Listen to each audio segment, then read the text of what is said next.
Bueno, pues encantada de estar aquí. It's a pleasure to be here.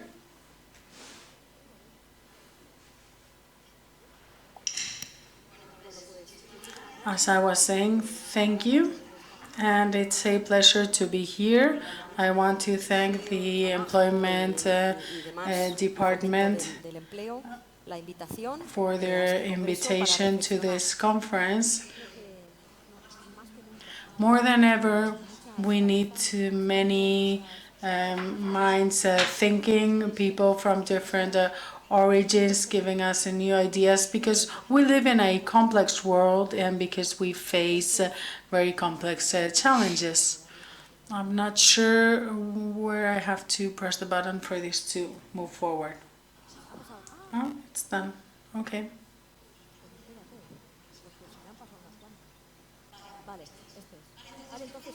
So today, in this 25 minutes, I will be talking very briefly about the situation regarding employment before and after the pandemic, and then I will be focusing on challenges.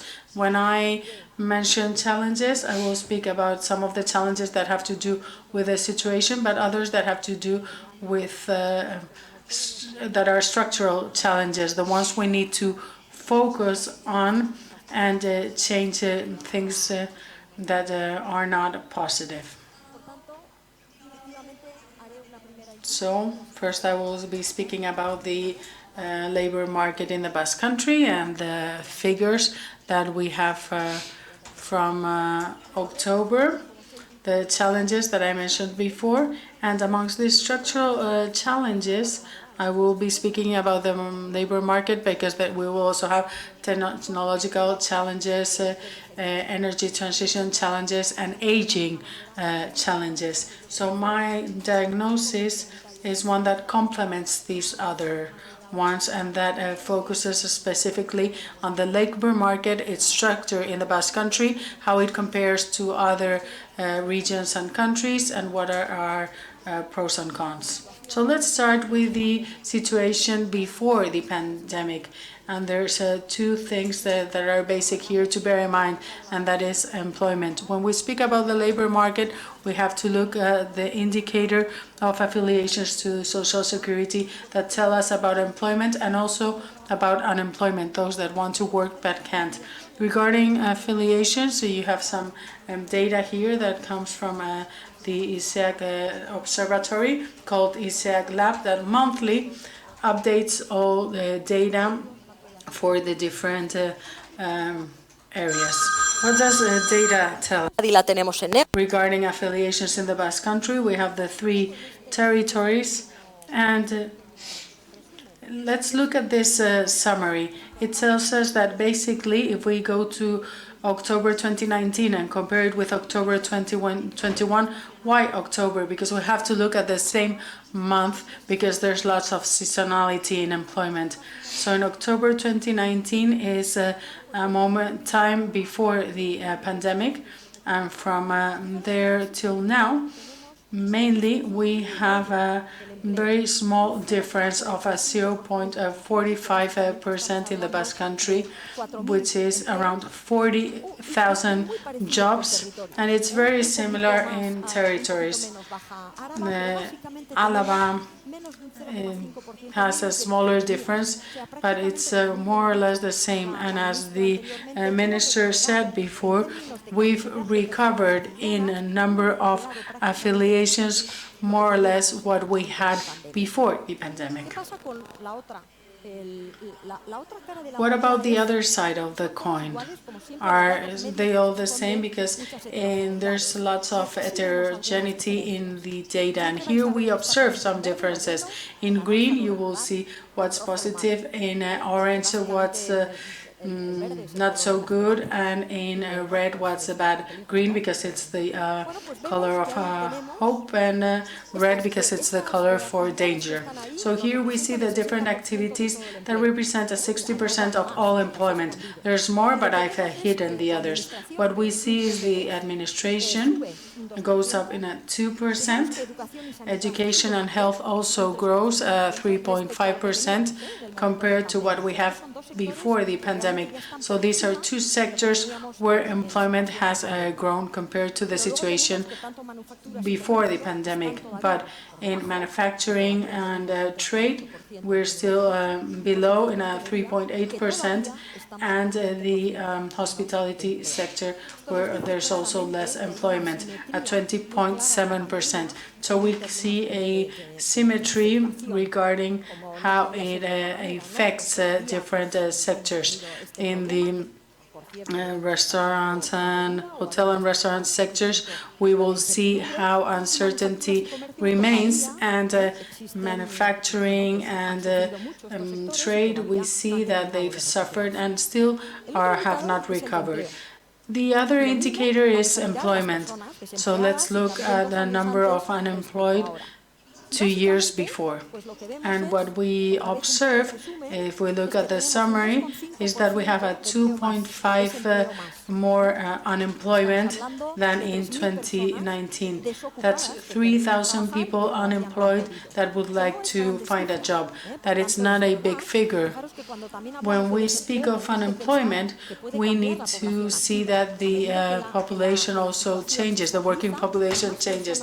As the situation stabilizes, there's more people coming into the labor market. So maybe in this 2.5%, a part are people that are starting to work now because they see better expectations. Where we find a worse situation is in Álava. We have a 4.5 more unemployment than 2 years back. And I would like to highlight something here, because I will go into this later. We can look at unemployment in gender, age, durability, kind of benefits, and all this information is in the observatory, and you can check it out. I will let you know where later on. But I'm really interested on this. The issue of age is something I will be focusing on. Clearly, there's a big difference in age. In prime age, 30 to 45, unemployment has decreased in a 4%. Where we have more unemployment is in people older than 45, where it grows a 5.6% compared to before the pandemic, and those that are less than 30 years of age, where it goes at 6.9%. So here we detect a great difference regarding the behavior of demand. So lots of people are being employed from 30 to 45, but those that are the tails in ages are the ones that are finding more problems to find a job. And now that I'm going to go into the issue of quality, I will talk about these two segments.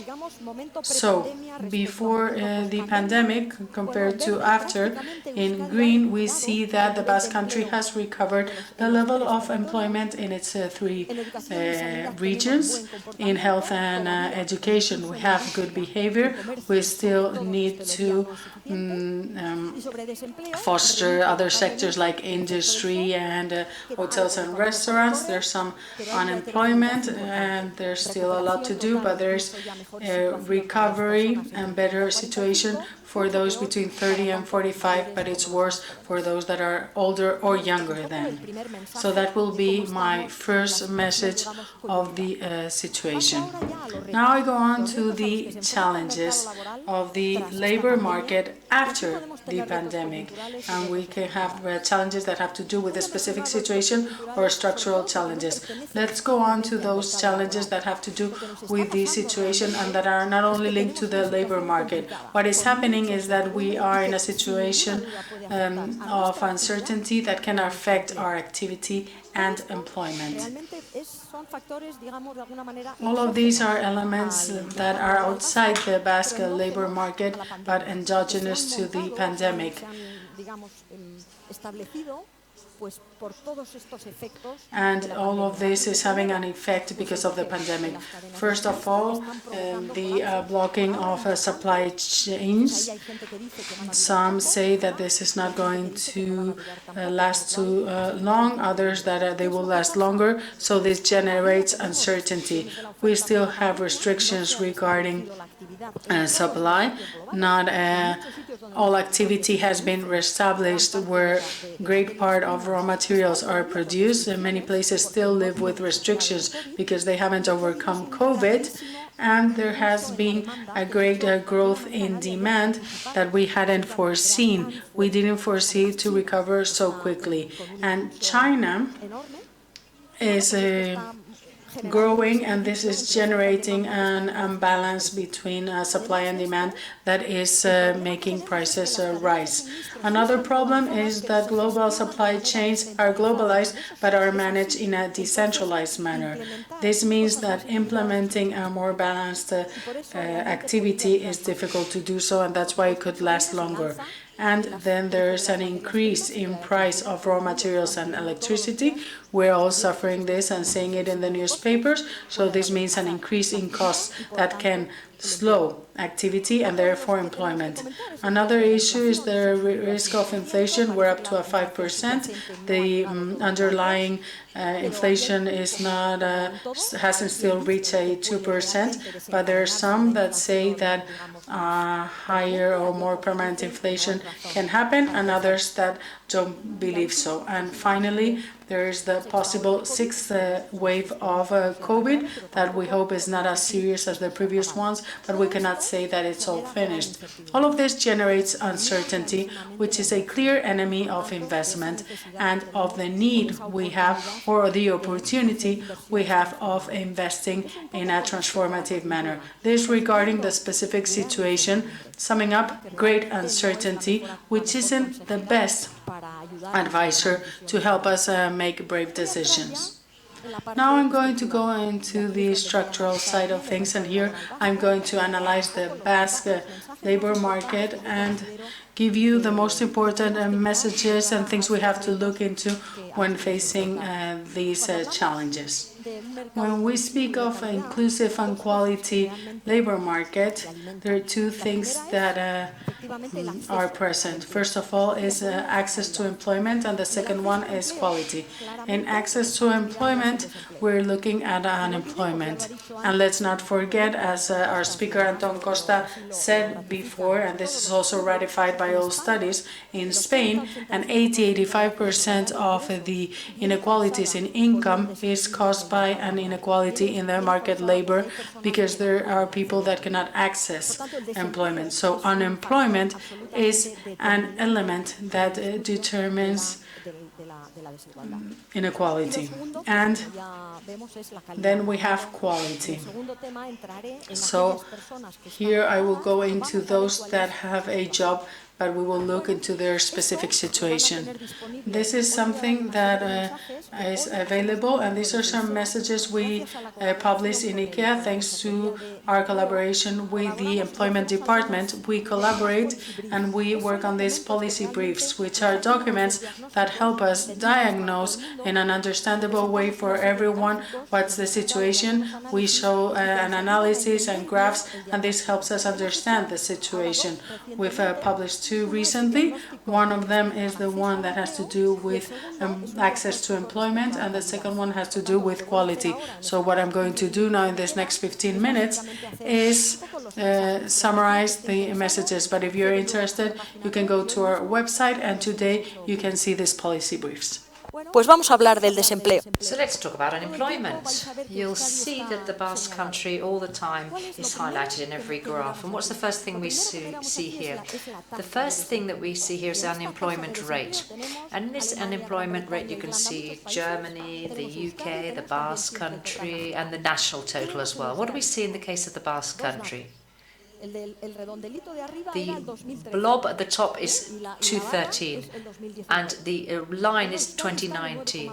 So the Basque Country had 9.2% unemployment rate, which is better than Spain, which was at 14.1. And what we can see, which is an important news, is that unemployment since 2013, which is where we were right in the pit, the valley of the 2008 crisis, has actually gone down, not hasn't halved, but almost half.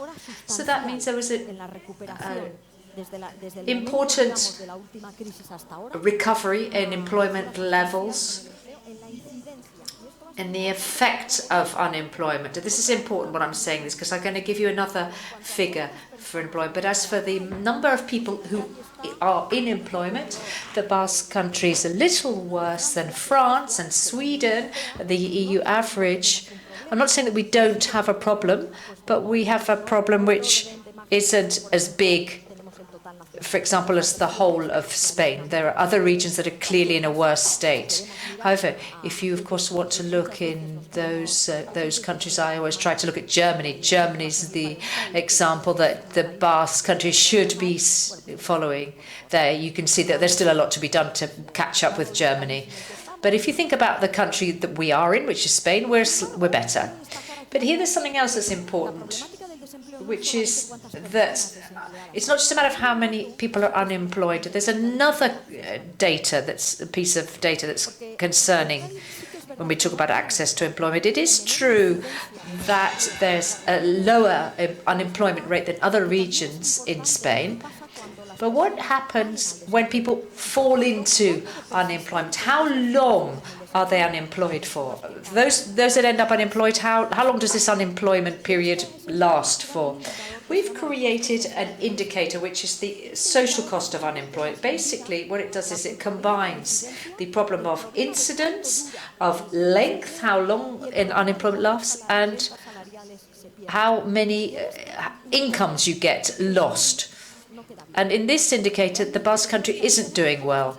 Here you've got all the autonomous communities, the Basque Country once again in blue, and you see that the social cost of unemployment in the Basque Country, even though its incidence is lower, it persists for longer. And it persists for longer because there's far more chronic unemployment amongst those people that have become unemployed. This is really important, and it's really affects especially those over 45. There are other regions where the over 45s, when they end up unemployed, actually emerge from unemployment quicker than they do if you're in the Basque Country. So there's a problem here.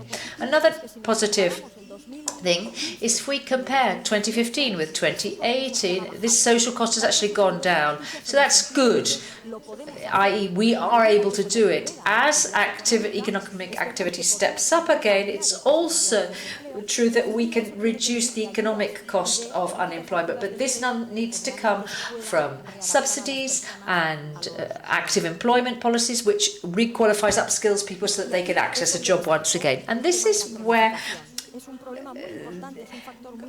chronic unemployment becomes really important because it's a high social cost. The long-term unemployed in 2013-2019 are in this graph.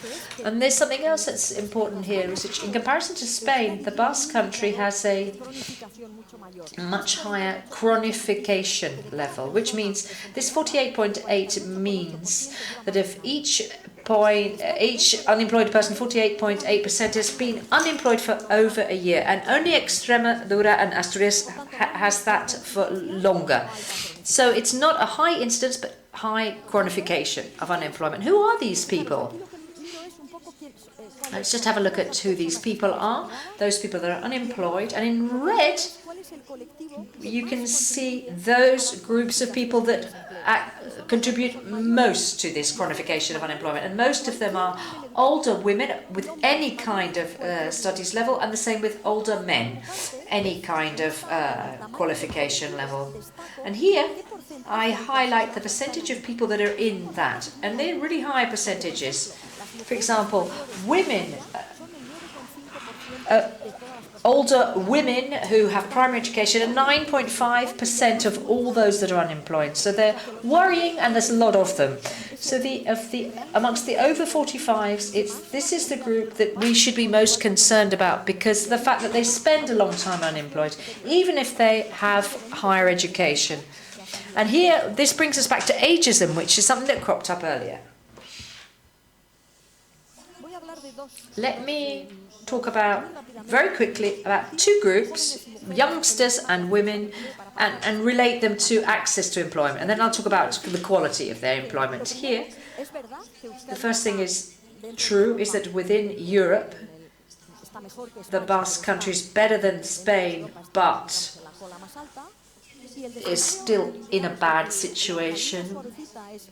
The light-coloured line is total unemployment, and the darker blue is youth unemployment. What does that say to us, both in Spain and the Basque Country? It means that youth unemployment normally in all countries is double the unemployment rate, the average rate. Here you can see Spain's got a high unemployment rate, but if you look at the ratio of unemployment over the general population, it's not one of the highest. Spain, what it has a very high unemployment problem, which is so far on the right. Romania has an unemployment problem amongst the youngsters, not for the whole. And the Basque Country, it's amongst the middle. That means when we talk about youth unemployment, the Basque Country has a problem, but because it has a problem of 10% youth, 10% unemployment rate in general, so double that is what the amount that affects the young population. When we talk about women, here you can see men and women's unemployment levels in the Basque Country in comparison to the national level. There's a huge difference between women and men in Spain, but not in the Basque Country. So if we talk about unemployment from a gender perspective, there's not a huge divide. The unemployment rates are very similar amongst men and women. That's why I end up by concluding that this problem of access to employment is especially serious about those over 45 who become unemployed for a long time. Youngsters also become unemployed, but they don't spend a long time in being unemployed. The same goes for women in the Basque Country. Let's now look at the second part, which is employment quality. Here I'm going to talk about three things: salaries, part-time employment, and precarious employment. Let's talk about gross wages. You've got total wages in euros and PPS. The Basque Country is above Spain in total salaries and not very far from France and Italy. And if we look now, this is what I was saying in the previous panel session, but why is that so? Well, it's related to the demographic composition of the people who are in employment. This has a really important role to play. Let's look here at the population according to age groups. We've got many people, 22% of all the occupied population are over 65. And if we compare that with the rest of the 27 EU countries, in all these segments of older age, there's greater representation in the Basque Country than the rest of the EU, but less so amongst the youngest. That means in the Basque Country, even though in the EU it's already an aging society, in the Basque Country it's even more so. It's even more noticeable. Here I can show you the salaries depending upon age. People between the age of 45 and 49, 50 and 54, 55 and 59 have high incomes. But if you look at the 30 to 34, 35 to 39, they have much lower incomes. So these high annual salaries are closely related to the demographic makeup of those that are employed, because these are normally people that have a certain age, as they weigh a lot, have a greater weight in the overall salary. So you have to be very careful about averages. You have to look at people in age groups. Another interesting data but of concern is just to what point in the Basque Country is the problem of the poor, the working poor. Here you can see how 19 is this blue blob and 13 is the bar, and it tells us the percentage of people that, or even though they have a job, are at risk of living in poverty. And in 2013, 8.7% of people in a job were actually at risk of being poor. This has now increased to 15.1%. So we do have a problem here. We've got a problem of labour, of precariousness amongst the people that are working in the Basque Country. Those who don't actually recognise that are just denying the truth. So there are pockets of poverty. There are pockets of poverty in the employed, those with a job in the Basque Country. What about this precariousness? What does it make? What make it precarious? Low hourly salaries, and also a lot of temporary and a lot of part-time jobs. This isn't very high in this case. If we look at the total percentage of partial employment, Holland is a champion. The Basque Country has quite a high level, not that high, but it's very, very involuntary. That means that only 49.5% of that are working part-time, 49.5 will say because they can't find a full-time work, and 25% if they're women say that they have to care. So this actually means that there's a hidden amount of people who are involuntarily working part-time. So there's not that there's, on average, there isn't a high part-time work. What is this? Which groups does it affect? Women. Here you've got partial employment. Men in black are in black, women in blue. Look at the differences since 2002. There's a huge gap of almost 20 percentage points of women who are only working part-time, and most of them don't want to be working part-time. And this affects women in virtually all sectors with the exception of industry. In industry, it's far smaller and very, very small in women, but in professional services, this is a very mixed here. 50% are men, 50% are women. The partiality only affects women. And it gets worse once people start having children. Here's a graph that illustrates that. Look at people that work between 20 and 29 hours and less than 20. In orange, you've got men living with a woman. And then you've got this is the case of men, and here we've got the case of women. Look at how big orange and the yellow blobs are in these graphs. So once children come on the scene, it's women that have to reduce their hourly working days and look after children. And here we've got the salary gap. This is the difference between average gross wages per men. There's no difference in wages, it's in the number of hours per week. If we were able to make those hours equal, then there wouldn't be a salary gap in the Basque Country. Temporary work, very short.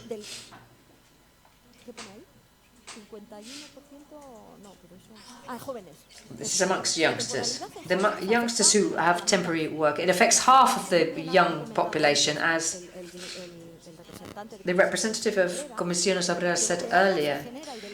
What the new contracts that are signed now, there's a lot of part-time work and a lot of temporary work. And of course, those factors affect precarious nature of the work. And youngsters have very high temporary working levels, and this has a negative effect. The consequences of this are, of course, people that can't leave home early. The Basque Country, the average age in the Basque Country at which people leave their parents' home is 30. It's far higher than the EU and higher than Spain even. If we don't get our youngsters to get better jobs, they're not going to be able to leave home. At least that happens in the Basque Country. So when we talk about access to employment, the incidence of unemployment is far lower in Basque Country than in other regions. Youngsters don't spend a long time unemployed, but they do fall into unemployment time and time again. They have unstable employment. And as for quality, there are high annual wages, but that's because of this skewed population age in the different graphs. There's a lot of involuntary part-time work, and temporary work is very high, like it is in the rest of Spain, and many people spend many, many years on temporary contracts. That's all I wanted to say. Eskerrik asko, Sara. Thank you so much, Sara.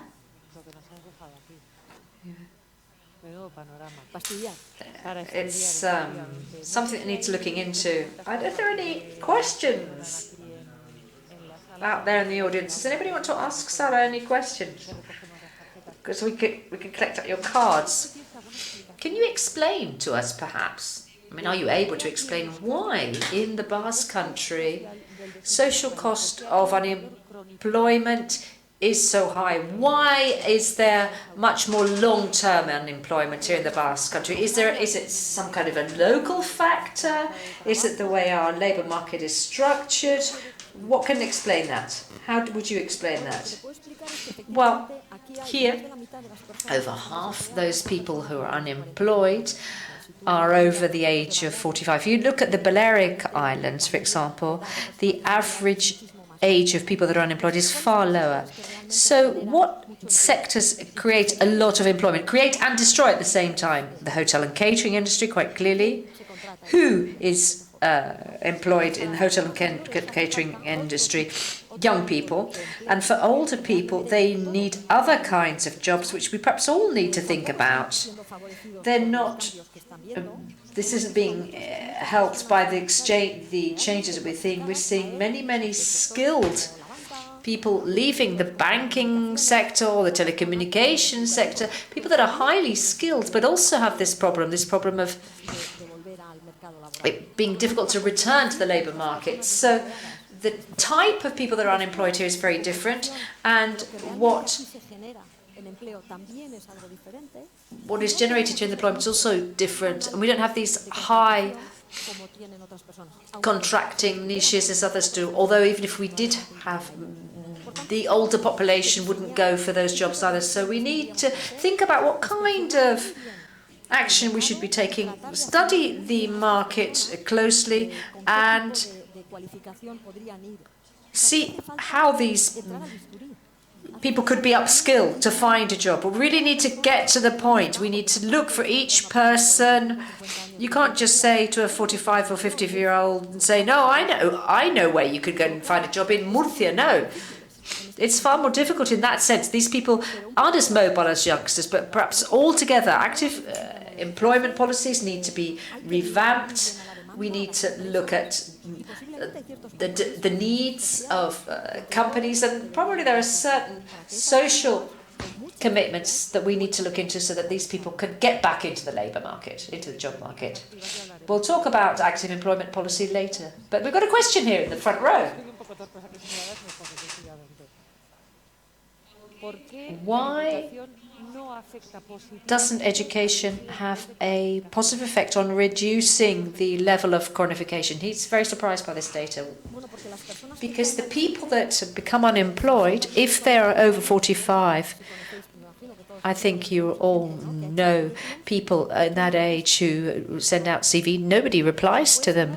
You can have a great education level, but nobody will call you, and you just send out your CV, you try to turn up for job interviews, but nobody wants a person who's over 45. We've got a problem of ageism, which we need to look at. This happens in Spain, but not in other countries. In fact, one of the things that I'm beginning to see with this demographic crisis, or the demographic phenomena that we're going through, is that there are people may change, because older people, the first thing that they have is a great deal of experience. And so a lot of intangibles, employment intangibles that they can use at work. So they don't have the need to care for young children that others do. So these are groups of people, especially if they've got a certain amount of education. Maybe other groups have the problem of lacking skills, but this is not in this case, in this population, it's just that people don't ring them. We need to change this ageism. Sara, we'll see back again to chair the final panel session this afternoon. So, SARA RICA, thank you so much.